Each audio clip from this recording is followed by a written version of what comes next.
تیمم کا بیان چالو ہے اور کل کے درس میں آپ حضرات نے قرآن پاک کی آیت کریمہ کو سماعت کیا جس میں تیمم کے فرضیت کا ثبوت ہے، اور دو حدیثیں سماعت کی، اور وہ حضرت عائشہ صدیقہ رضی اللہ تعالی عنہ کا جو ہار گم ہو جاتا ہے اسی میں اس آیت کریمہ جو پیچھے گزری اسی کا اصل شان نزول بھی بیان کیا گیا کہ آیت کریمہ وہ کب نازل ہوئی۔ آج کے درس میں بھی چند حدیثیں سماعت کریں۔ حدیث نمبر 2 صحیح مسلم شریف میں پر روایت حذیفہ رضی اللہ تعالیٰ عنہ مروی، حضور صلی اللہ علیہ وسلم ارشاد فرماتے ہیں من جملہ ان باتوں کے کہ جن سے ہم کو لوگوں پر فضیلت دی گئی، یہ 3 باتیں ہیں، یعنی اگلی امتوں کو وہ چیزیں کچھ نہیں دی گئی جو اس امت کو دی گئی ہیں۔ من جملہ ان باتوں میں سے کہ جن سے ہم کو جو ہے دوسرے لوگوں پر فضیلت دی گئی، 3 بات یہ بھی ہیں کہ فرمایا پہلی یہ کہ صفیں ملائکہ کی صفوں کی مثل کی گئی، ہماری صفیں فرشتوں کی صفوں کی مثل کی گئی، اور دوسری بات ہمارے لیے تمام زمین مسجد کر دی گئی۔ مسجد کا مطلب سجدہ کرنے کی جگہ۔ اگلی امتوں میں ایسا نہیں تھا، بلکہ ان کے جو خاص عبادت خانے بنے رہتے تھے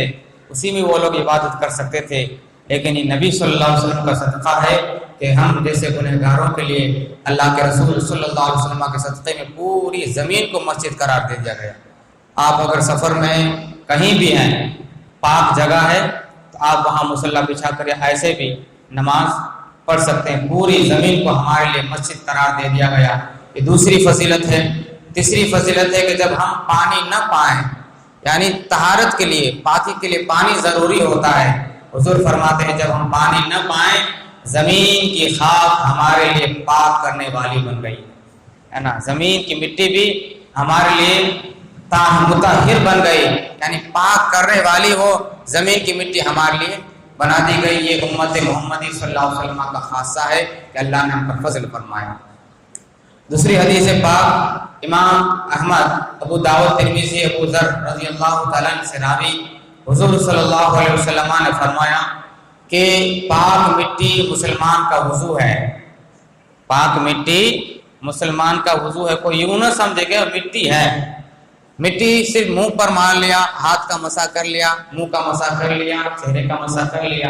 تو اسے کیا ہو، پاکی کیسے حاصل ہو سکتی؟ کوئی یہ گمان نہ کرے۔ حضور نے فرمایا پاک مٹی مسلمان کا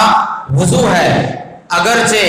10 برس پانی نہ ملے، 10 سال بھی پانی نہ ملے، پھر بھی حضور فرما رہے ہیں وہ مٹی ہی تمہارے لیے پانی کے قائم مقام ہے، مٹی ہی سے تم طہارت حاصل کر سکتے ہو، یعنی وضو بھی بنا سکتے ہیں۔ اگر غسل فرض ہو گیا ہے، آپ کے پاس پانی نہیں ہے، تو وہی مٹی جو اسے تیمم کر لیا جائے آپ کا غسل بھی ادا ہو جائے گا، ہے نا، وہ ہمارے لیے پانی کے قائم مقام ہے۔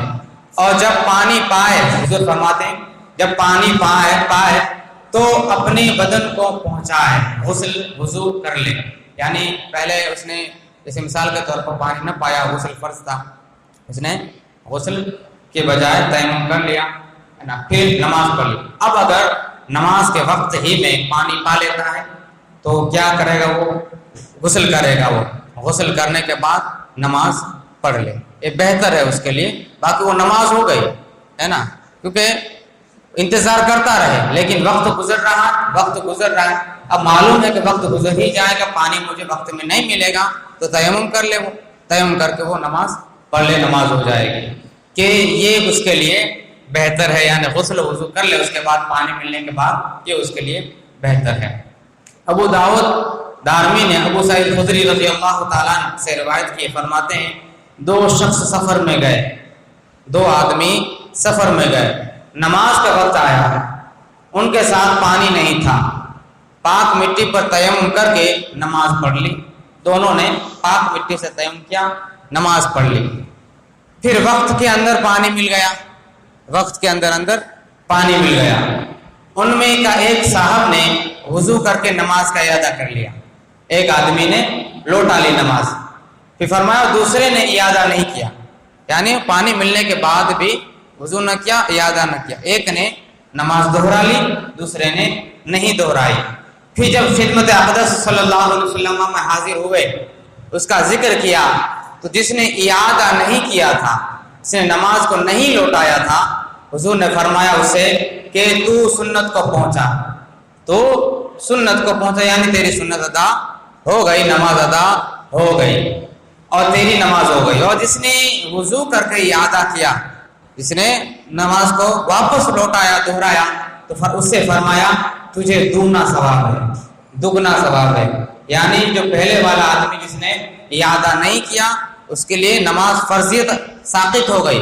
نماز ادا ہو گئی، اور دوسرے آدمی نے جس نے تیمم کے ساتھ نماز پڑھی تھی، پھر وضو ملنے پانی ملنے پر وضو کر کے دوبارہ لوٹایا، تو حضور نے اس کے لیے دوگنا ثواب کا وعدہ فرمایا، آپ کو دوگنا ثواب ہے۔ یہاں تک آپ نے حدیثوں کو سماعت کیا۔ اب مسائل کا سلسلہ شروع۔ یہاں سب سے پہلے میں تیمم کا طریقہ بتا دوں، کیونکہ یہاں تیمم کا طریقہ ہو سکتا ہے آگے کے بیان میں آئے، لیکن ابھی سے آپ تیمم کا طریقہ سن لیں تاکہ آپ کو کھلجان نہ رہے کہ تیمم ہے کیا۔ کچھ لوگوں کے ہو سکتا ہے نہ سنا ہو، یا پھر سنا ہو تو ذہن سے نکل گیا ہو، اس لیے میں بتا دیتا ہوں۔ سب سے پہلے اس میں یہ بات ضروری ہے کہ تیمم کے اندر 3 چیزیں فرض ہیں، صرف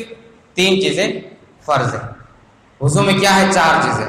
اور تیمم میں صرف 3 چیزیں فرض ہیں۔ پہلی ہے کہ نیت کرنا، اس میں نیت فرض ہے،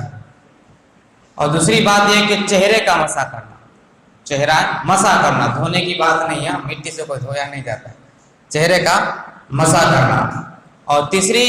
دونوں ہاتھوں کا مسح کرنا، بس یہ تیمم ہے، سمجھ گئے؟ اب تیمم کا طریقہ سن، نیت کر لیا آپ نے، نویت ان اتیمم، کہ میں نے تیمم کی نیت کی۔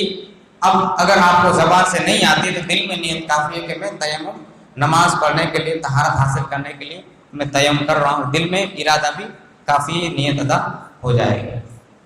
اب کیا کرنا ہے؟ دونوں ہاتھوں کو پاک مٹی پر، جو پاک ہو، اس کو مارنا ہے نا، مارنا ہے۔ اب اگر گرد زیادہ لگ گئی ہے، دھول زیادہ لگ گئی ہے، تو دونوں انگوٹھوں کو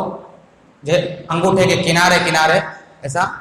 جھاڑ دینا ہے، جو گرد لگی ہے وہ نیچے گر جائے، یہ ہوگا، یہ بہتر ہے جھاڑ لینا، لیکن اگر نہیں جھاڑا تبھی کوئی بات نہیں۔ تو اگر آپ نے ایک ہاتھ مارا، اور ایک ہاتھ مارنے کے بعد جو پیشانی ہے، اور پیشانی پر بال اگنے کی جگہ ہے، وہاں پر آپ اپنے ہاتھوں کو رکھیں،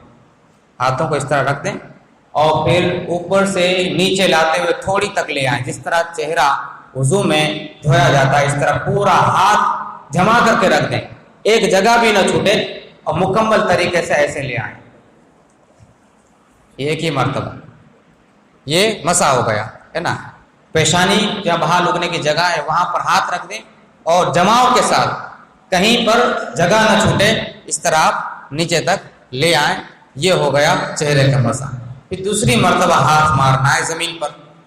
دوسری مرتبہ ہاتھ ماریں گے، اور پھر داہنے ہاتھ کا مسح کریں گے۔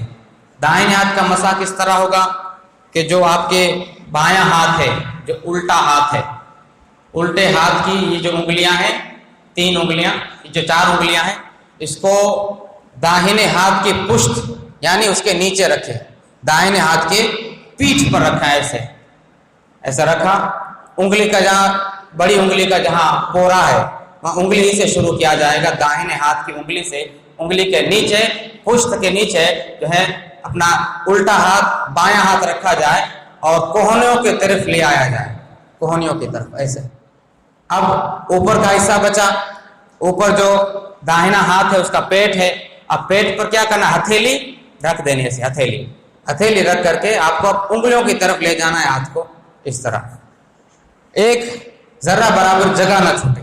ایک بال برابر جگہ نہ چھوٹے، بالکل جماؤ کے ساتھ آپ کو بائیں ہاتھ کی انگلیوں کو داہنے ہاتھ کی پشت پر، اور داہنے ہاتھ کی جو انگلیاں ہیں وہاں سے شروع کرنا ہے، ایسے کوہنیوں